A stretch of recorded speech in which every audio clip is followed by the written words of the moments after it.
Hi, good morning. My name is Charles Muchikekwanape, and my Indian name is Sunrise Eagle in Cree Sagastekiho. I'm here to talk about what's happening in Norrie House. Back in probably in the early 60s, I seen things happening here in Norrie House, like like in a justice system.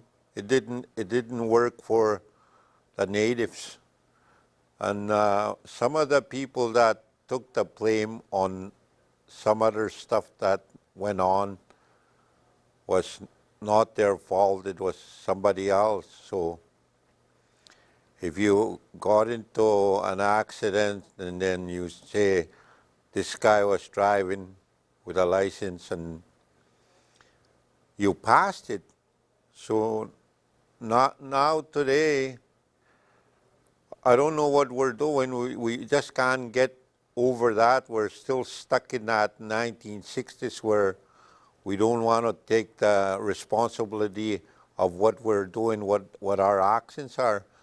Like over the 2 weeks that happened here, that was my nephew. That that was, I don't know. They don't have anything to say, but he died. I don't know what happened. No answers. And then another one happened. My granddaughter in Tapaw.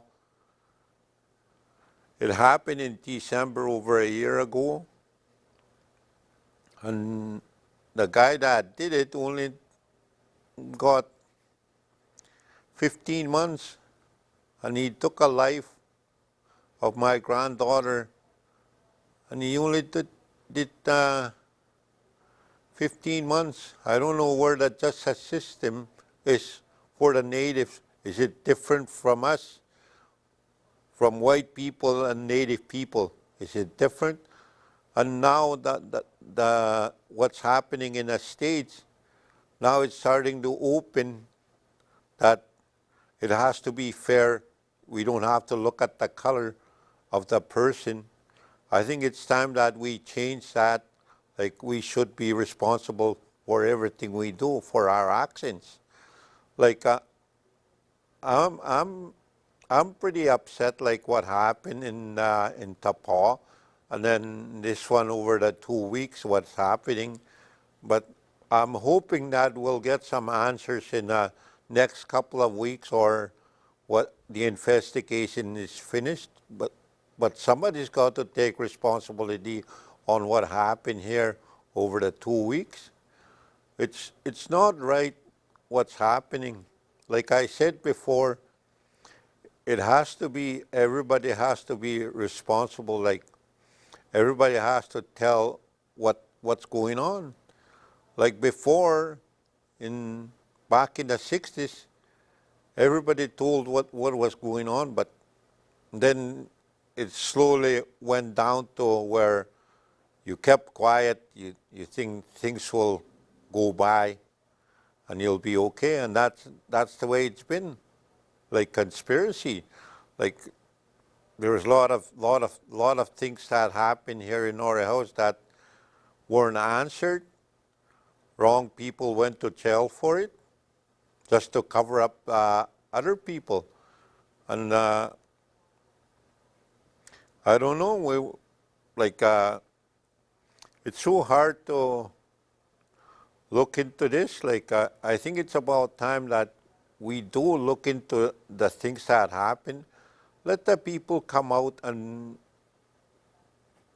say that they did that, and maybe forgiveness will work. I think that's what we have to do, ask for forgiveness, because that's what it says on the Bible, to forgive those people that hurt you. I think that's what we have to do, learn how to forgive and ask for forgiveness. People can change, even the ones that are in rough places right now, that are in trouble, they can change. It's up to every individual to change. Like I've changed my life around. Like I'm in my 63, and I've changed over the years. I wasn't the same guy like you see now. I was a rough customer when I was in my teens and early 20s. Now I've changed to love people, and the people that I hurt without me knowing it using alcohol, I always ask for forgiveness every morning when I do my prayers as much. I ask for forgiveness, and I always ask for a good day, and I'm glad to see another day. Like, you have to do all those things what the Creator gave us. You have to ask for forgiveness and thank for what we're getting.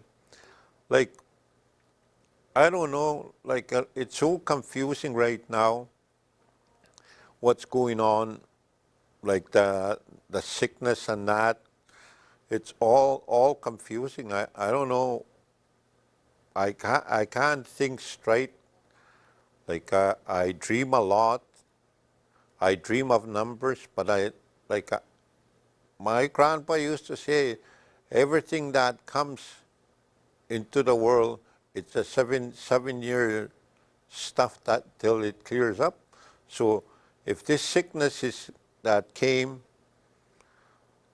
that COVID-19, then it won't clear up till 2028, and that's the number that I was shown.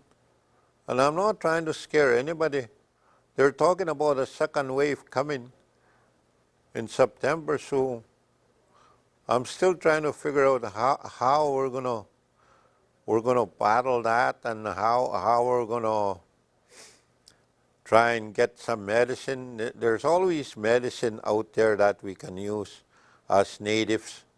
We have the gift to find a medicine, and there was old people that told us that this pandemic was going to come back in 1996. This old man told people that this pandemic was going to come, and he gave us the medicine what to use. So this is what I'm trying to find out, find all the medicine, put them together, and be prepared for a second wave.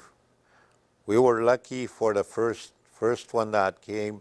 It didn't come to Norrie House, but I'm hoping the second wave doesn't come into Norrie House, but there's always a chance it could come. But I'm hoping that everybody stays clean, like follow everything, wash up and that. Like don't stick around. If you don't have to make the travel, unnecessary travel to places, you don't have to. There's a lot of nice places that you can go out by around our house, but I think it's time that we go back to our culture. Like a lot of people, like there's a lot of people that come and see me. Then how do I do this? There's stuff that I can't answer, but there's some stuff that I can answer. But I hope we do change to be a better person, better people than what we are right now. Like be honest. Like be honest. Tell what we did, cause we can be forgiven. There's always that hope that we can forgive people. And the other thing is there's a lot of cancer going around in our house too. A lot of people having cancer. It wasn't there when I was young.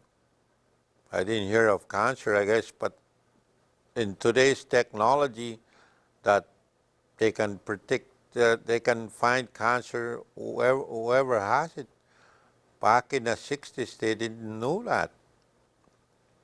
So I lost 3 people that I really cared about through cancer.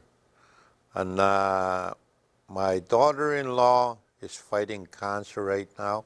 I hope she'll live another day, just one day at a time for her. And I hope that she gets a little more days to spend time with his kids. So I'm hoping that everybody prays for my daughter-in-law. So that's all I do is I pray for everybody. And I hope that everybody understands what I'm trying to say.